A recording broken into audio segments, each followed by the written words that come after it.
Hello friends, स्वागत है आपके अपने यूट्यूब चैनल विक्रम्स पाठशाला में। तो जीके के टॉप 40 क्वेश्चंस आज क्लास 7 है। ओके फ्रेंड्स, और इससे पहले 6 और क्लास मैंने डाल दिया था जीके के टॉप 40 क्वेश्चन, जो सभी एग्जाम के लिए बहुत ही इंपॉर्टेंट हैं। आप लोग को एक बार ज़रूर देखना चाहिए। और यहाँ से मेरी अगर जीके के डेली ऑनलाइन प्रैक्टिस सेट अगर आप कर रहे हैं तो यहाँ से एग्जामिनेशन में आपको कभी भी कोई भी प्रॉब्लम नहीं होगी जीके से। जीके की मैं फुल गारंटी लेता हूँ फ्रेंड्स, और सभी एग्जाम्स के लिए बहुत इंपॉर्टेंट है। मैथमेटिक्स में भी मेरा यहाँ क्लास चल रहा है, सीरीज चल रहा है, तो बिल्कुल देखिए परसेंटेज चैप्टर में कवर कर रहा हूँ।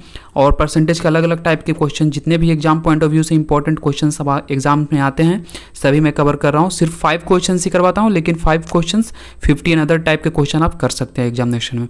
तो जीके के टॉप 40 क्वेश्चन यहाँ से देखिए। जीके के टॉप 40 क्वेश्चंस में इस वीडियो सीरीज में है, जीके के ऑनलाइन प्रैक्टिस सेट है, और ऑलरेडी एग्जाम में पूछे गए क्वेश्चंस रिपीटेड क्वेश्चंस हैं, और इसी तरह के सवाल आपको एग्जाम में देखने को मिलेंगे। ओके फ्रेंड्स, और सभी एग्जाम्स के लिए बहुत बहुत इंपॉर्टेंट है, तो जरूर सेट कीजिए। आउट ऑफ 40 क्वेश्चंस आप लोग जितना भी स्कोर कर पाते हैं प्लीज़ कमेंट सेक्शन में जरूर बताइएगा, और मेरे साथ सॉल्व करते हुए चलिएगा। जो क्वेश्चंस आपको इंपॉर्टेंट लगे वो अपने नोटबुक में नोट डाउन भी कीजिए। तो अगर आप मेरे चैनल पर न्यू हैं तो प्लीज़ चैनल को सब्सक्राइब करके बेल आइकन पर ऑल कर लें, चूँकि जब भी मैं इस तरह की इन्फॉर्मेटिव वीडियो अपलोड करूँ आप लोग के पास नोटिफिकेशन पहुँच सके। तो चलिए ज़्यादा टाइम वेस्ट न करते हुए हम लोग वीडियो के साथ क्वेश्चन को स्टार्ट करते हैं। तो coming to the first question friends, आधुनिक युग की मीरा के नाम से किसे जाना जाता है? तो इसका correct answer out of 4 option आपको करेक्ट ऑप्शन चूज करना है। तो इसका करेक्ट आंसर क्या है? महादेवी वर्मा को। ये क्या थे? लेखिका थी। आधुनिक युग की मीरा के नाम से महादेवी वर्मा को जाना जाता था। चलते हैं नेक्स्ट क्वेश्चन की ओर। बजट को किस सूची में रखा गया है? बजट जो है हम लोग का बजट, उसे किस सूची में रखा गया है? सेकंड का क्या है? सी होगा ऑप्शन, बढ़ती सूची में बजट आता है। ओके फ्रेंड्स, और जो बीच में मैं थोड़ा सा गैप देता हूँ, टाइम देता हूँ, उसके बीच में मैं इसलिए टाइम देता हूं चूंकि आप करेक्ट ऑप्शन गेस कर सकें और ऑप्शन में टिक कर सकें। चलिए नेक्स्ट क्वेश्चन की ओर। थर्ड क्वेश्चन, राष्ट्रीय ध्वज के प्रारूप को संविधान सभा के द्वारा कब अपनाया गया था? यानी कि राष्ट्रीय ध्वज को बेसिकली कब अपनाया गया था, सवाल ये है। तो थर्ड का क्या हो जाएगा? 22 जुलाई 1947 ईस्वी को हमारा जो राष्ट्रीय ध्वज है उसे अपनाया गया था। चलिए नेक्स्ट क्वेश्चन की ओर हम लोग चलते हैं। रेल बजट को सामान्य बजट से किस समिति के सिफारिश पर आधार पर अलग किया गया था? जैसा आपको पता है कि पहले रेल बजट और सामान्य बजट जो थी वो एक साथ कंबाइंड आती थी, लेकिन अब रेल बजट को सामान्य बजट से अलग कर दिया गया है। तो किसके आधार पर, किसके सिफारिश पर इसे अलग किया गया था? तो इसका करेक्ट आंसर क्या होगा? फोर्थ का करेक्ट आंसर आकवर्थ समिति। आकवर्थ समिति, इसे आप बहुत इंपॉर्टेंट है, स्ट्रेक मार्क करके लिख लीजिए आप नोटबुक में। एग्जाम में बहुत पूछे जाते हैं इस तरह के रिपीटेड क्वेश्चंस। चलिए नेक्स्ट क्वेश्चन की ओर हम लोग चलते हैं फ्रेंड्स। भारतीय तिरंगा झंडा का के बीच चक्र में कुल कितनी तिलियां हैं? तो इसका करेक्ट आंसर क्या होगा फ्रेंड्स? फिफ्थ का 24, यानी 24 तिलियां आपको बीच में, जो भारतीय ध्वज है उसके बीच में जो देखते हैं उसमें 24 तिलियां आपको दिखाई देगी। चलिए नेक्स्ट क्वेश्चन की ओर हम लोग चलते हैं। स्वतंत्र भारत का प्रथम बजट पेश किया गया था। स्वतंत्र भारत का प्रथम बजट कब, किसके टाइम में पेश किया गया था, किनके टाइम में पेश किया गया था? तो इसका करेक्ट आंसर क्या होगा? आर.के. षणमुख शेट्टी जी के टाइम में किया गया था। स्वतंत्र भारत का प्रथम बजट पेश किया गया था। चलिए नेक्स्ट क्वेश्चन की ओर चलते हैं। भारत का राष्ट्रीय कैलेंडर को भारत सरकार के द्वारा कब अपनाया गया था? भारत का राष्ट्रीय कैलेंडर जो है उसे भारत सरकार द्वारा कब अपनाया गया था? इसका करेक्ट आंसर 22 मार्च 1957 ईस्वी को अपनाया गया था। मैं जितने भी इंपॉर्टेंट क्वेश्चंस करवा रहा हूँ ये ऑलरेडी क्वेश्चंस पूछे गए हैं। आप किसी भी एग्जाम की तैयारी करें, state PSC level, UPSC level तक के, मैं सारे जीके इसमें जितने भी रिपीटेड हैं सभी मैं इसे कवर कर दिया हूँ। चलिए नेक्स्ट क्वेश्चन की ओर चलते हैं फ्रेंड्स। 8th क्वेश्चन, भारत का राष्ट्रीय जलीय जीव क्या है? इसका करेक्ट आंसर क्या होगा? 8th का डॉल्फिन। चलिए नेक्स्ट क्वेश्चन की ओर चलते हैं। 9th, वैट को सर्वप्रथम किस राज्य ने अपनाया था? वैट, वैल्यू एडेड टैक्स को सबसे पहले कौन सा राज्य ने अपनाया था? तो 9th का डी, हरियाणा। हरियाणा पहला ऐसा राज्य था जो वैट को अपनाने वाला प्रथम राज्य है। चलिए नेक्स्ट क्वेश्चन की ओर चलते हैं फ्रेंड्स। प्रथम हिंदी सम्मेलन 1975 में कहाँ पर हुआ था संपन्न?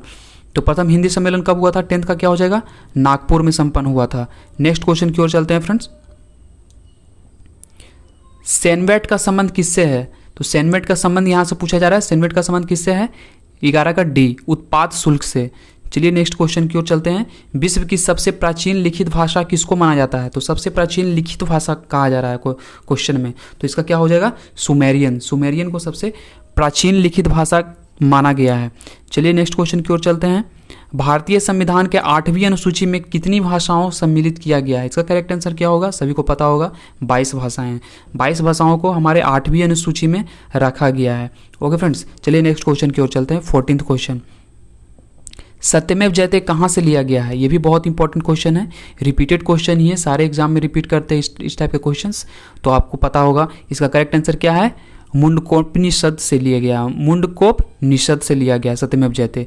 नेक्स्ट क्वेश्चन की ओर चलते हैं फ्रेंड्स। भारत में सर्वाधिक बोली जाने वाली भाषा कौन सी है? ये बहुत कॉमन क्वेश्चन है। इसका करेक्ट आंसर क्या होगा? 15 का हिंदी। भारत में सर्वाधिक हिंदी बोली जाती है।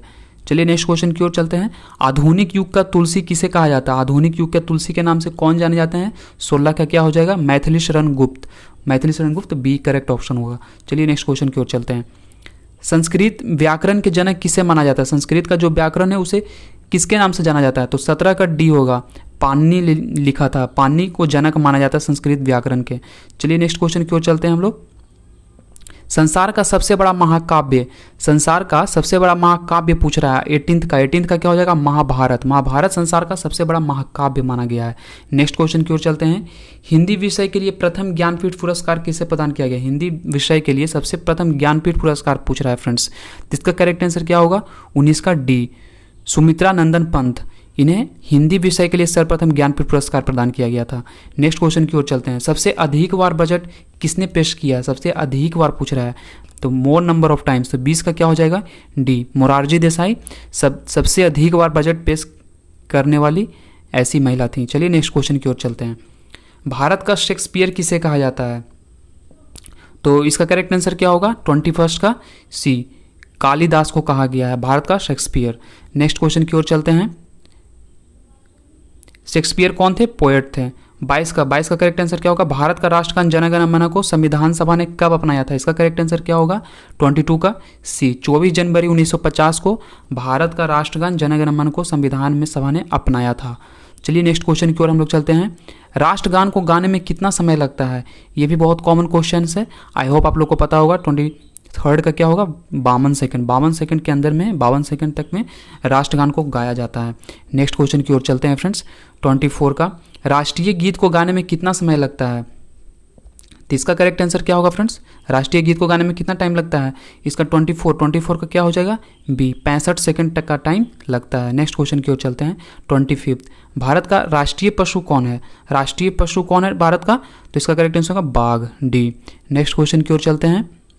संविधान के किस अनुच्छेद में वार्षिक वित्तीय बजट का वर्णन किया गया है? इसका करेक्ट आंसर क्या होगा? 26 का, इसका होगा 112 अनुच्छेद के में वित्तीय बजट का वर्णन किया गया है संविधान में। नेक्स्ट क्वेश्चन की ओर चलते हैं। राष्ट्रगान जन गण मन के रचयिता कौन है?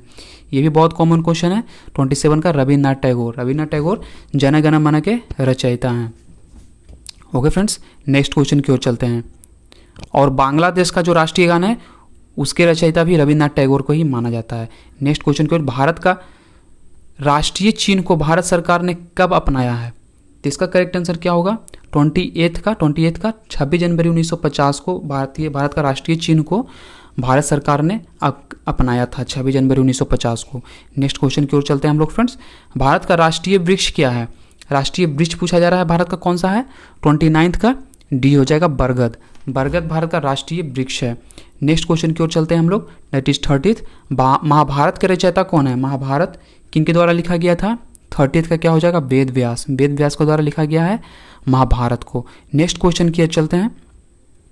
प्रत्येक वर्ष हिंदी दिवस किस तिथि को मनाई जाती है? तो अभी हम लोगों ने जस्ट मनाया है इसे, 31 का क्या हो जाएगा आंसर? इसका हो जाएगा 14 सितंबर को। 14 सितंबर को हम लोग हिंदी दिवस के रूप में मनाते हैं। ओके फ्रेंड्स, चलिए नेक्स्ट क्वेश्चन की ओर चलते हैं। भारतीय बजट के प्रेरणा किसे माना जाता है? भारतीय बजट की प्रेरणा किसे माना जाता है? 32 का क्या हो जाएगा? जेम्स विल्सन को कहा गया है भारतीय बजट के प्रेरणा। नेक्स्ट क्वेश्चन की ओर चलते हैं। बैट संबंधित है, बैट किससे संबंधित है? 4 ऑप्शंस में से करेक्ट ऑप्शन आपको गेस करना है। इसका करेक्ट आंसर क्या हो जाएगा फ्रेंड्स? 33 का सी हो जाएगा, विक्री कर से। विक्री कर से बैट संबंधित है, value added tax. Next question की ओर चलते हैं फ्रेंड्स। राष्ट्रगान को पहली बार 1911 में राष्ट्रीय कांग्रेस के किस अधिवेशन में गाया गया था? इसका बहुत कॉमन क्वेश्चन है फ्रेंड। 34 का एक कोलकाता के अधिवेशन में गाया गया था 1911 में। तो पहली बार कब गाया गया था? 1911 में, वो भी कोलकाता के भारतीय राष्ट्रीय कांग्रेस के अधिवेशन में गाया गया था। नेक्स्ट चलते हैं, जगह कौन थी? कोलकाता। नेक्स्ट क्वेश्चन की ओर चलते हैं हम लोग। राष्ट्रीय गीत को सर्वप्रथम 1896 में कांग्रेस के किस अधिवेशन में गाया गया था? तो किस अधिवेशन में गाया गया था? 35th का क्या हो जाएगा? बी होगा, कोलकाता। इसका भी करेक्ट आंसर कोलकाता ही होगा। नेक्स्ट क्वेश्चन की ओर हम लोग चलते हैं। 36th क्वेश्चन, राष्ट्रगीत वंदे मातरम का प्रथम प्रकाशन किस ग्रंथ में किया गया है? तो वंदे मातरम का किस ग्रंथ में प्रकाशन किया गया है? 36 का क्या आंसर होगा करेक्ट? 36 का क्या हो जाएगा? उपन्यास आनंद मठ। आनंद मठ में आपको प्रथम बार वर्णन मिलेगा वंदे मातरम को। नेक्स्ट क्वेश्चन की ओर चलते हैं। 37 क्वेश्चन, राष्ट्रगान का प्रकाशन सर्वप्रथम कहाँ किया गया? सबसे पहले कहाँ पर किया गया था? इसका करेक्ट आंसर पूछ रहा है राष्ट्रगान के बारे में। 37 का क्या हो जाएगा? ए हो जाएगा। तत्बोधनी पत्रिका में किया गया था प्रकाशन सबसे पहले। नेक्स्ट क्वेश्चन की ओर चलते हैं फ्रेंड्स। भारत का राष्ट्रीय फूल क्या है? इसका करेक्ट आंसर क्या होगा? 38 का कमल। कमल होगा भारत का राष्ट्रीय फूल। नेक्स्ट क्वेश्चन की ओर चलते हैं हम लोग। 39, राष्ट्रीय गीत वंदे मातरम के रचयिता कौन है? इसका करेक्ट आंसर क्या होगा फ्रेंड्स? बंकिम चंद्र चटर्जी।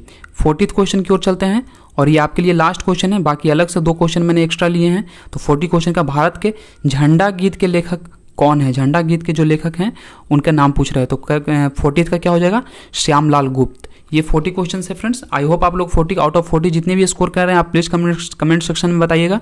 और ये जितने भी क्वेश्चंस करवा रहा हूँ ये ऑलरेडी रिपीटेड क्वेश्चंस हैं। रेलवे की बात करें तो रेलवे में ऑलरेडी कोई सवाल ये सब पूछे गए हैं और आने वाले एग्जाम में बिल्कुल रिपीट करेंगे सारे सवाल। सवाल क्या है? रिपीटेड ही होते हैं सारे एग्जाम्स में। और ये स्टैटिक भी यहाँ से आप लोगों को काफ़ी क्वेश्चंस देखने को मिलेंगे अपकमिंग वीडियो सीरीज़ में। तो जीके के क्वेश्चन सीरीज़ आप लोग बिल्कुल मिस ना करें, बहुत इंपॉर्टेंट है, सभी एग्जाम्स के लिए बहुत इंपॉर्टेंट है। और मैथमेटिक्स में तो आप लोग देख ही रहे होंगे। तो ओवरऑल की बात करें तो सभी एग्जाम्स के लिए मैं आपको बिल्कुल कवर करूँगा, आपको फुल एकदम मोटिवेटेड रखूँगा फ्रेंड्स। तो टेंशन नहीं लेना, आपको सभी एग्जाम्स की तैयारी मेरी चैनल पर आप लोग को करवाई जाएगी। नेक्स्ट क्वेश्चन की ओर चलते हैं। 2 क्वेश्चन मैंने एक्स्ट्रा लिया था इस वीडियो के लिए, तो चलिए उसे भी डिस्कस कर लेते हैं। प्रथम हिंदू विधि निर्माता कौन थे? प्रथम हिंदू विधि निर्माता का नाम पूछा जा रहा है फ्रेंड्स। 41 का क्या हो जाएगा? मनु। मनु को कहा गया है प्रथम हिंदू विधि के निर्माता। Next 42nd question, that is last question, Bharat का आइंस्टीन किसे कहा गया है? तो 42 का क्या हो जाएगा? नागार्जुन को। नागार्जुन को भारत का आइंस्टीन माना गया है। आई होप आप लोग को वीडियो सीरीज पसंद आ रही होगी फ्रेंड्स। किसी भी तरह का अगर आप चाहते हैं किसी भी तरह के वीडियो सीरीज में इंप्रूवमेंट हो तो आप प्लीज़ कमेंट सेक्शन में बताएं और मैं आगे कोशिश करूंगा किस तरह के इंफॉर्मेटिव वीडियो आप लोग के लिए लाया करूँ। अगर आप मेरे चैनल पर न्यू है तो प्लीज़ चैनल को सब्सक्राइब करके बेल आइकन ऑल जरूर कर लीजिएगा। और इसी तरह के ट्रस्टेड इन्फॉर्मेटिव वीडियो पाने के लिए चैनल को सब्सक्राइब करके दोस्तों के साथ जरूर शेयर कीजिएगा। Thank you friends.